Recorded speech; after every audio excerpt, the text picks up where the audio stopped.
Assalamualaikum warahmatullahi wabarakatuh. Halo pemirsa, selamat datang kembali di channel ini. Bagaimana kabar pemirsa sekalian?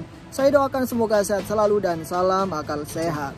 Pemirsa, hujan interupsi terjadi saat rapat kerja anggota Komisi 5 DPR dengan menteri-menterinya Pak Prabowo dalam membahas anggaran pembangunan infrastruktur. Seperti yang kita tahu, Presiden Prabowo sedang melaksanakan program efisiensi anggaran. Mari kita simak bersama videonya dan harap tonton sampai habis agar tidak gagal paham. Jadi biar para menteri ini melaporkan singkat saja, karena melihat anggaran yang begitu minimalis, maka nanti kita masuk sesuai dengan kesepakatan kita bahwa pembahasan kita nanti masuk menjadi di dalam satuan 3. Maka kita bisa tahu semua berapa besar sih anggaran yang ada dan kemana saja di daerah pemilihan kita. Karena kita sebagai anggota dewan dibebani oleh sumpah jabatan kita untuk memperjuangkan aspirasi dari daerah. Apakah itu ada di dalam slot-slot yang nanti kita bicarakan? Ya, kita harapkan itu harus ada. Ya, apapun, karena itu sumpah jabatan kami, ya kan? Melihat anggaran yang begini kecil, ya, kami pesimis sekali bahwa apakah aspirasi-aspirasi kami ini bisa masuk. Saya hanya mengingatkan bahwa Undang-Undang MD3, Pak Yandri, alumni DPR. Pak Fahri, alumni DPR, tahu undang-undang itu. Pak Viva juga tahu undang-undang itu. Pasal 72, DPR bertugas menyerap, menghimpun, menampung, dan menindaklanjuti aspirasi masyarakat. Di mana efisiensinya di sini? Tolong nanti ditunjukkan. Kami apresiasi. Dan kami mendukung efisiensi itu. Demi keberlanjutan bangsa dan negara untuk menuju tahun 2045 menjadi negara maju. Ini kalau tidak ada ini, Pak, tadi jembatan gantung itu sudah dikerja di sana, Pak. Apa masuk? Apa itu mangkraklah sebentar? Di daerah saya ambil contoh di daerah saya, Pak, termiskin Jeneponto. Ada Kabupaten Selayar, ada infrastruktur di situ. Apakah harus diefisienkan semuanya? Harus kita berpikir berdasarkan pasal ini, Pak. Saya kira kita salut semua dan kita dukung program pemerintah. Pak Prabowo dalam sumpahnya menindaklanjuti, tegak lurus, sesuai dengan undang-undang. Ini undang-undang, Pak Menteri. Bukan peraturan biasa, ini undang-undang. Jadi tolong dipikirkan dengan baik. Semua tadi ditiadakan. Itu yang menjadi objek efisiensi. Tolong dipikirkan dengan baik, Pak. Setuju efisiensi. Kita dukung pemerintah.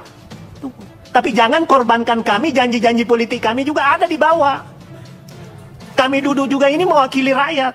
Presiden terpilih juga ada janji politiknya. Anggota DPR ada janji politiknya. Ayo pintar-pintar, ayo kita tanpa melanggar atau tidak mematuhi undang-undang yang ada. Kita bicarakan.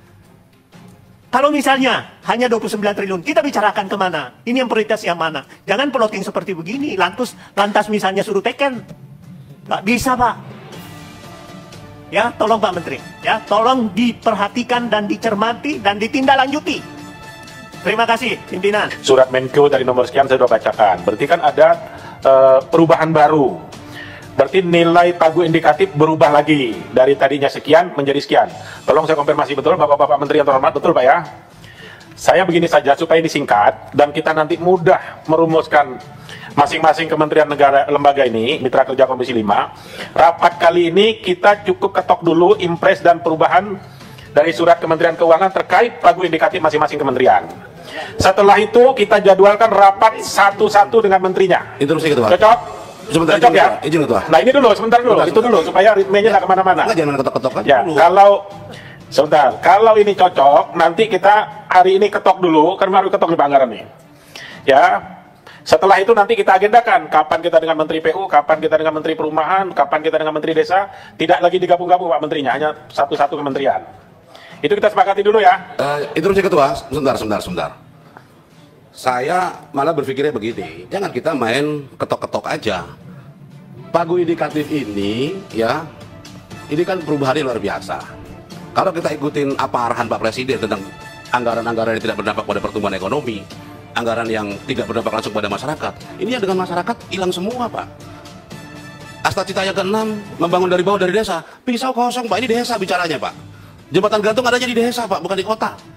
Nah, sebentar, ini maksud saya, Pak Ketua, sebelum kita memberikan persetujuan, karena ini sudah dipaparkan oleh Pak Menteri, saya usulkan ini kita pendalaman dulu, Pak. Kita pendalaman dulu, karena pagu indikatif sudah termasuk dengan program-programnya. Kita lakukan pendalaman, baru kita berikan persetujuan pagu indikatifnya. Terlebih lagi, mohon izin Pak Ketua, dari dana efisiensi yang 306 triliun ini, kita juga belum tahu apakah nanti berapa lagi yang masuk di mitra-mitra kita. Kita rapat lagi, kita ubah lagi, pagu indikatif lagi, Pak. Jadi saya usul pemberian persetujuan dari komisi ini, menurut saya kita tunda dulu. Kita lakukan pendalaman. Karena Pak Menteri tadi sudah sampaikan bahwa pagu indikatif sudah terdistribusi dengan program-program ini. Baik, saya sudah tangkap, Pak. Terima kasih, Pak. Saya sudah tangkap. Sebetulnya tidak ada yang berbeda dari Pak Yanwar sama saya. Tidak ada yang berbeda. Hanya pemahaman kita yang berbeda. Maksud saya, kita hanya mengesahkan perubahan angka saja dulu. Kita tidak menyetujui programnya, Pak. Programnya tidak kita setujui hari ini. Biar jelas, karena sudah disampaikan. Jadi, tidak bisa. Kita tidak akan setuju. Kalau Bapak mau ke pasar ini pun tidak akan selesai ini barang. Karena kita harus mengurai satu-satu, Pak. Pimpinan. Baik, Pak Adian, silakan. Ya, ini emang harus kita setujui ya. Karena memang nggak masuk di akal. 63 km 1 tahun. Jalan, kita mau bangun apa?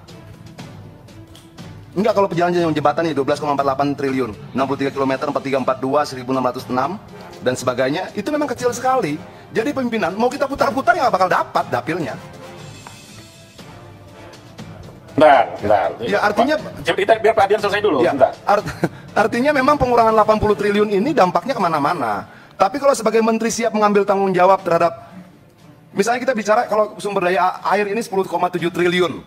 Terus kita mau bicara tentang ketahanan pangan sementara rehabilitasi jaringan irigasi cuma 16.000 hektar dari sekian banyak yang lain. Ya memang tidak akan tercapai.